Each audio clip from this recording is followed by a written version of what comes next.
अस्सलाम वालेकुम viewers, I am Mohammad Ibrahim on the platform of dimensional physics. Students, आज हम डिस्कस करेंगे chapter number 16 of second year physics.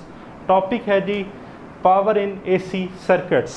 ठीक है जी, तो बड़ा ही हमारा आज का छोटा सा वीडियो लेक्चर है और मार्क करने के ये एमसीक्यूज़ और short question point of view से काफ़ी इंपॉर्टेंट है। ठीक, इस टॉपिक से काफ़ी सारे जो हैं स्टूडेंट वो एमसीक्यूज़ और जो है स्टूडेंट्स शॉर्ट क्वेश्चन वो जी आपके एग्ज़ाम पॉइंट ऑफ व्यू में पूछे जाते हैं। ठीक, तो सिंपल है स्टूडेंट, देखें the power dissipation in AC circuit is P is equal to V R M S I R M S cos theta. ठीक है जी, जो हमारे पास एसी सर्किट्स हैं like R L circuit, R C circuit, ठीक है जी, या हमारे पास जो R L C series circuit है, हम उसे भी नेक्स्ट वीडियो लेक्चर में डिटेल में डिस्कस करेंगे। तो इस तरह के जो सर्किट्स हैं उनमें जो हमारे पास वैल्यू है, ठीक है जी, पावर की, वो कितना होती है।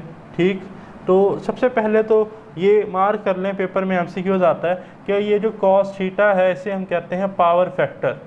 ठीक है, कॉस थीटा जो है ये पावर फैक्टर है। तो अगर कभी पेपर में एमसीक्यूज़ आ जाए कि पावर फैक्टर का यूनिट क्या है या डायमेंशन क्या है, तो कहीं आप पावर देख के ये ना लगा दें वाट, ये कॉस थीटा है, ये एंगल है, ठीक है जी, और ये डायमेंशन लेस है, ये यूनिट लेस है। ठीक, तो अब सवाल ये पैदा होता है कि रिलेशन देखें आया कैसे। कंसीडर करें कि जी हमारे पास ये आई आर एम एस है, ठीक है जी, रेफरेंस आप ले लें, करंट जो है उसकी आर एम एस वैल्यू, और जो फेज़ एंगल है किसी भी सर्किट में उसमें जो वोल्टेज है वो है वी आर एम एस। अब वी आर एम एस का जो effective component I R M S की डायरेक्शन में है वो कौन सा है। देखें सिंपल, हम इस वेक्टर को रिजॉल्व करेंगे वी आर एम एस को, तो एक इसका वर्टिकल कंपोनेंट आएगा V R M S sine theta और एक आएगा horizontal component V R M S cos theta. तो आई आर एम एस और V R M S cos theta जो है ये सेम डायरेक्शन में है, तो इसलिए जो है हम इसे लिखते हैं power in AC circuit is equal to I R M S और effective component of V R M S यानी कि V R M S cos theta. तो simply P A dot C, ठीक है जी, यानी कि पावर इन एसी सर्किट वो आ गई V R M S I R M S cos theta. तो ये जो है रिलेशन, इसी से हम तमाम सर्किट्स में पावर की जो वैल्यू है वो कैलकुलेट करेंगे। बट सबसे पहले आप ज़रा इधर देखें कि ये क्या है। Root means here value of current का formula in term of peak value, I R M S is equal to I not over under root two, V R M S is equal to V not over under root two. तो इन दोनों equations को put कर दें इस equation 1 में, तो student इधर आ जाएगा P A dot C is equal to V not over under root two I not over under root two cos theta, under root two under root two under root two square, तो cut के वो बन जाएगा 2 1 over 2 V nought I nought cos theta. तो mark कर लें, ये relation MCQs point of view से पूछा जा सकता है कि पावर का पीक वैल्यू की फॉर्म में जो हमारे पास रिलेशन है वो क्या है। ठीक है, power in term of peak value. ठीक, तो नेक्स्ट है जी अब हमारे पास रजिस्टिव सर्किट में पावर का रिलेशन एसी थ्रू रजिस्टर। ठीक, तो हमने पढ़ा एसी थ्रू रजिस्टर में करंट और वोल्टेज जो हैं ये फेज़ में हैं।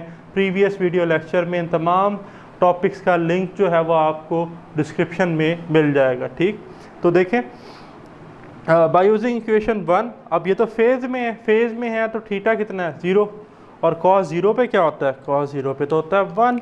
तो याद रखिएगा जो हमारे पास रिलेशन है पावर का in term of resistive circuit, pure resistive circuit, वो है V R M S I R M S. ठीक, but in case of capacitive circuit AC through capacitor, AC through capacitor में हमने डिटेल में discuss किया कि जो करंट है वो लीड करता है वोल्टेज को बाय 90। तो एंगल कितना है वी और आई के दरमियान, 90। तो अब बाय यूजिंग इक्वेशन 1 वही formula P is equal to V R M S I R M S cos theta, theta की जगह आ जाएगा 90 और कॉस 90 पे तो स्टूडेंट्स होता है 0। तो ये जब 0 पुट करेंगे तो ये पूरा क्या हो जाएगा 0। तो प्योर कैपेसिटिव सर्किट में पावर लॉस जो है ये 0 होती है। ठीक, ये भी आप मार्क कर लें, एमसीक्यूज़ पॉइंट ऑफ व्यू से काफ़ी इंपॉर्टेंट है। लेकिन अगर बात की जाए इंडक्टिव सर्किट की, अब इंडक्टिव जो हमारे पास केस है इसमें ये हमने पढ़ा एसी थ्रू इंडक्टर में, तो इसमें हमारे पास जो है वोल्टेज लीड करता है करंट को 90 के एंगल से। अब वोल्टेज लीड कर रहा है करंट पॉइंट 90 से, तो इट मीन एंगल तो अभी भी 90 है। तो simply P is equal to VRMS IRMS cos 90, same result, power क्या आ जाएगी 0। तो याद रखना है प्योर इंडक्टिव या प्योर कैपेसिटिव सर्किट के केस में जो पावर लॉस है वो कितना होता है जी, 0 होता है, ठीक। और इस सर्किट्स में या वो हमारे पास प्योर कैपेसिटिव सर्किट हो या प्योर इंडक्टिव सर्किट हो, उनमें जो करंट जो फ्लो करता है उसे हम कहते हैं वाटलेस करंट। क्यों?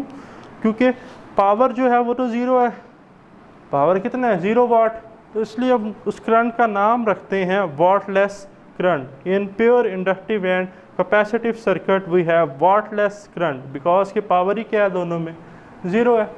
तो अगर आपका इस टॉपिक से रिलेटेड कोई क्वेश्चन है तो कमेंट्स में ज़रूर डिस्कस कीजिएगा। स्टे ब्लेस्ड, अल्लाह हाफिज़।